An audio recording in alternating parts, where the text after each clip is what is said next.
quieren.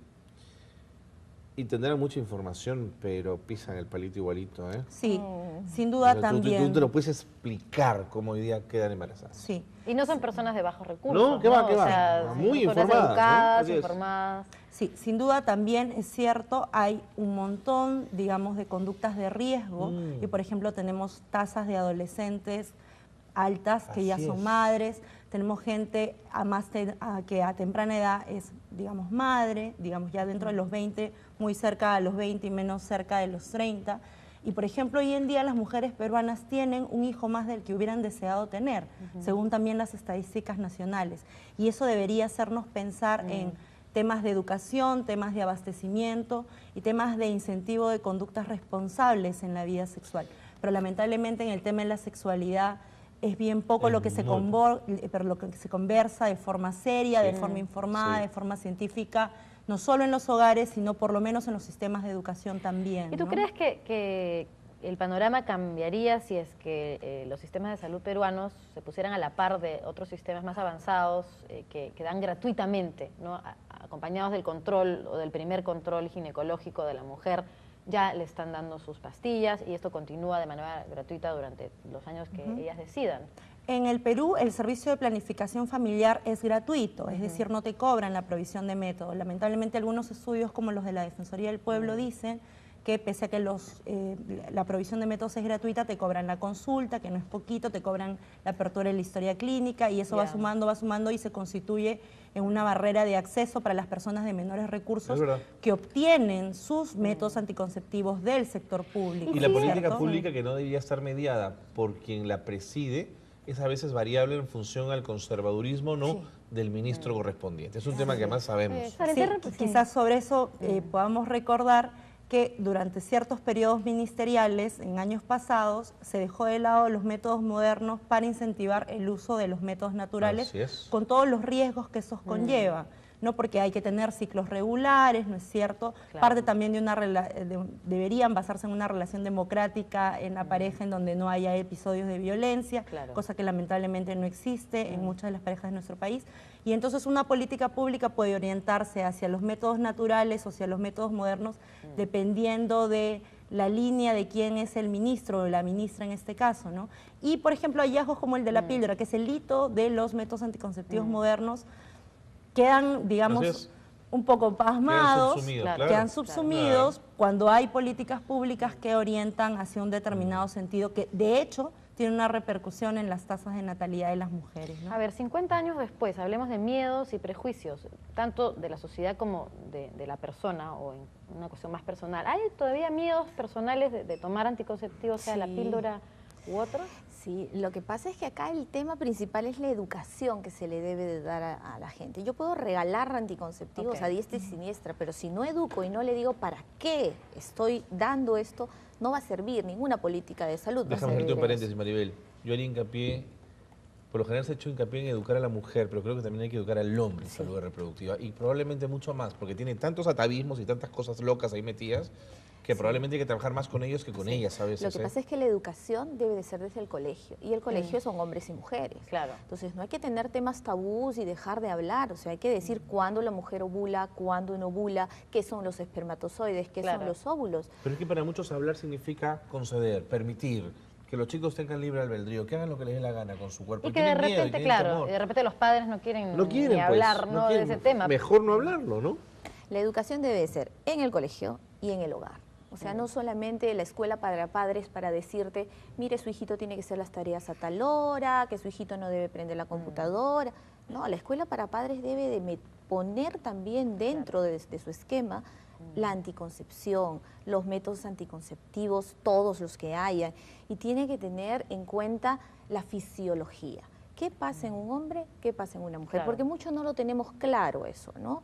Tú puedes explicarle un día a una adolescente, mañana conversa con la amiguita y todo eso cambió, ¿no? Muchos se llevan por el boca a boca. O sea, yo uso tal método anticonceptivo, ¿por qué no lo tomas tú? Y eso no es así, o sea, tiene que tener una evaluación médica para ver cuál es el método que mejor le va.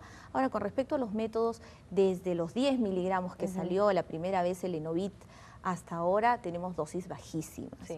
¿Cuál es lo principal que la paciente tiene miedo? engordar. Ah, por supuesto, los efectos secundarios. Los efectos secundarios. Ninguna mujer actualmente quiere estar gordita. Pero que los hay, ¿eh? Sí, ¿Los hay qué? En algunas... Los anticonceptivos. No. Claro. O las Te digo, gorditas. Los efectos secundarios, que los hay en algunas mujeres, los hay. Sí, claro. Lo que pasa es que, mira, yo tomo un Panadol y me puede caer Así muy bien y a es, ti así no te es, cae bien, así ¿no? es. O sea, por eso es importante que tengamos una reunión con los médicos, con la paciente, Claro. ver sus antecedentes, evaluarla, ver el cumplimiento que tú decías, porque si yo le voy a dar un anticonceptivo a un adolescente, tiene que llevar su cajita, la mamá se lo va a ver, le va a pegar, la va a gritar, le va a botar los anticonceptivos a la basura y no va a poder protegerse. pero tiene que ser la mamá la que esté involucrada también, los padres tienen que estar involucrados, ¿no? Muchas veces, bueno, yo... Pero ¿qué sí. significa estar involucrado, Natalia? Es decir, Significa- aceptar que tu hija va a estar sexualmente activa antes de lo que probablemente esperes y que vas a tener que enfrentar el tema. Y que no es un alienígena, es una persona que tiene sentimientos como tú los tuviste también ¿A qué cuando edad comienza fuiste. eso, Nati?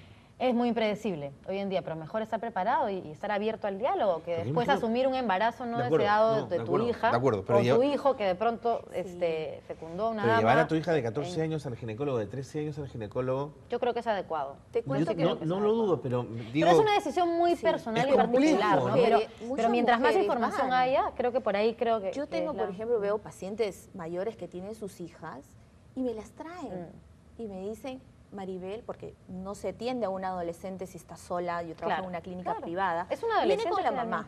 finalmente. Entonces la mamá me dice, bueno, tiene irregularidades menstruales, tiene esto, tiene el otro, perfecto, vamos a evaluarla. Te dejo un ratito sola con ella. Y sale la mamá, me quedo con la paciente, la adolescente, y ella me dice, ¿sabes qué, doctora? Yo ya inicié mi actividad sexual.